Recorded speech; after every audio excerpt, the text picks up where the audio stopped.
Shri Sadguru Sai Maharaj Ki Jai. Shri Sai Satcharitra, the wonderful life and teachings of Shri Sai Baba, Chapter 12. Sai Leelas, experiences of Kaka Mahajani, Dhumal pleader, Mrs. Nimonkar, Mole Shastri, a doctor. Now let us see in this chapter how devotees were received and treated by Baba. Saints' mission. We have seen before that the purpose or object of divine incarnation is to protect the good and destroy the wicked. But the mission of the saints is quite different. To them, the good and the wicked are the same. First, they draw the evildoers and set them on the right path.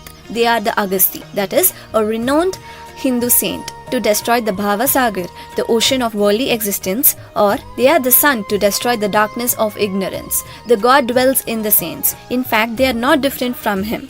Our Sai is one of these, who incarnated for the welfare of the devotees, supreme in knowledge and surrounded with divine aura. He loved all beings equally. He was unattached. Foes and friends, kings and paupers, all were same to him. Hear his prowess.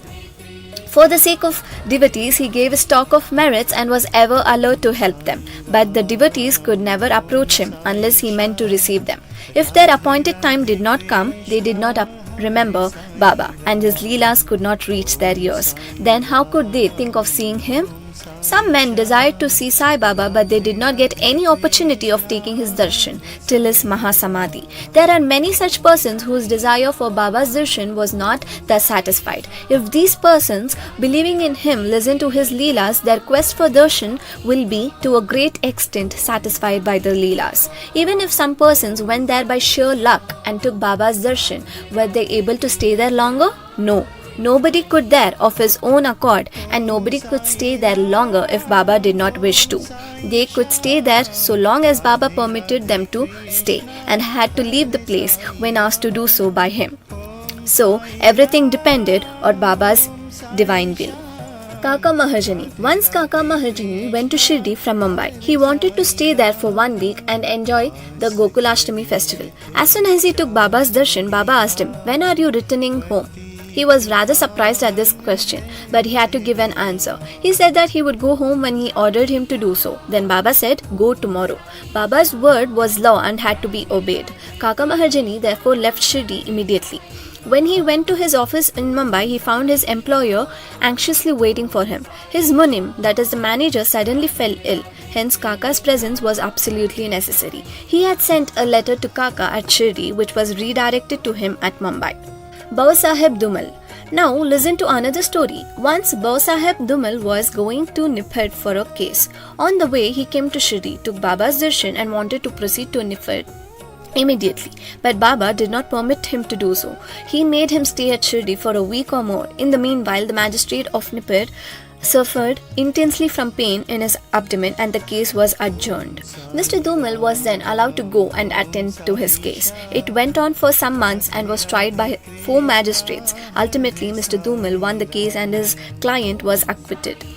Mrs. Nimonkar. Mr. Nana Sahib Nimonkar, Watandar of Nimon and honorary magistrate, was staying at Shirdi with his wife. Mr. and Mrs. Nimonkar were spending most of their time in the masjid with Baba and serving him. It so happened that their son fell ill at Belapur, and the mother decided with Baba's consent to go to Belapur and see her son and other relatives and stay there for a few days. But Mr. Nana Sahib asked her to return the next day. The lady was in a fix and did not know what to do so. But her God Sai came to her help.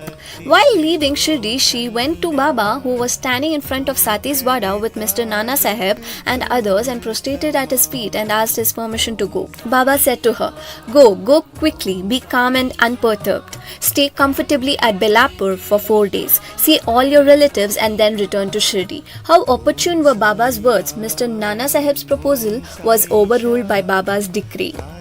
Mole Shastri of Nasik. An orthodox Agnihotri Brahmin of Nasik, Mole Shastri, who had studied the 6 Shastras and was well versed in astrology and palmistry, once came to Shirdi to see Mr. Bapu Saheb Bhuti, the famous millionaire of Nagpur. After seeing him, he and others went to see Baba in the masjid. Baba bought various fruits and other things from vendors with his own money and distributed them to the people present in the masjid.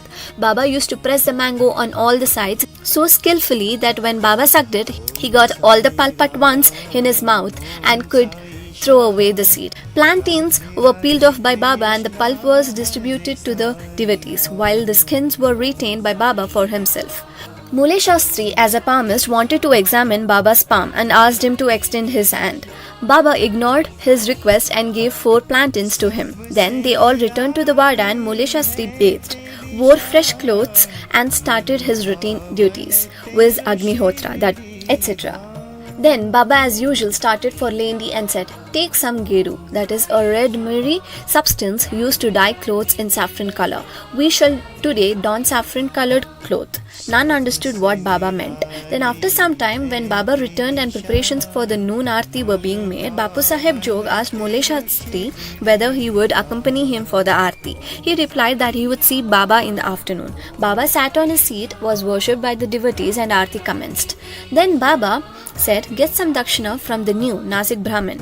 Bhuti himself went to the Vada to get the dakshina, and when he gave Baba's message to Mule Shastri, he was sorely perplexed.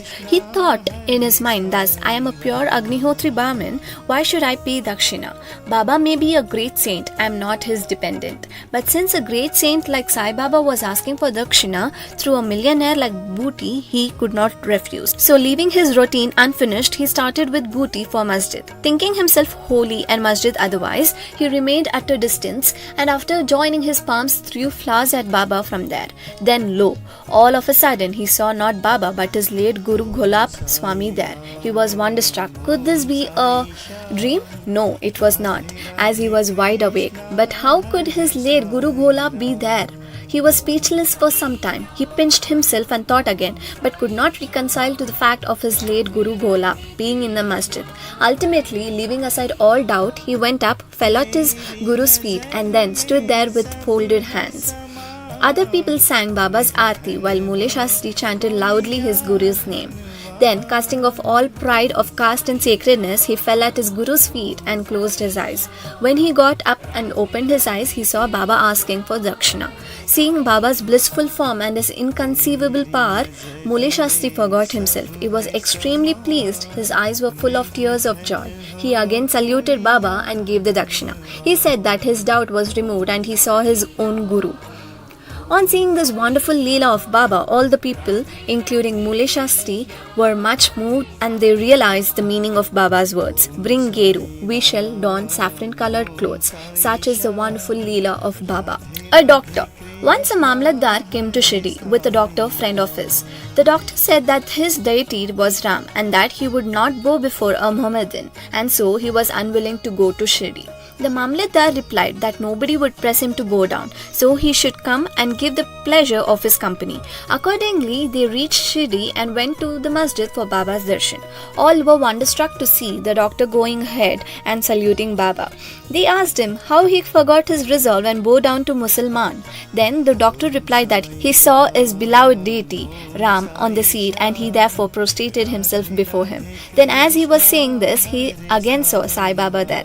Being dismayed, he again said, "Is this a dream? How could he be a Mohammedan? He is a great Yoga Sampanna, full of Yoga avatar." Next day, he made a vow and began to fast. He absented himself from the masjid, resolving not to go there, until Baba blessed him. 3 days passed on, and on the 4th day, a close friend of his from Kandesh turned up, and with him he went to the masjid for Baba's darshan. After the salutation, Baba asked him whether anybody had gone to call him that he had come. Hearing this vital question, the doctor was moved. The same night, he was blessed by Baba and he experienced bliss supreme in his sleep. Then he left for his town, where he remained in the same state for a fortnight. Thus, his devotion for Sai Baba increased manifold. The moral of all the stories mentioned above, especially that of the Mule Shastri, is that we should have firm faith in our Guru and in none else. More Leelas of Sai Baba will be described in the next chapter. Both to Shri Sai. Peace be to all. Pranams, Shri Sai.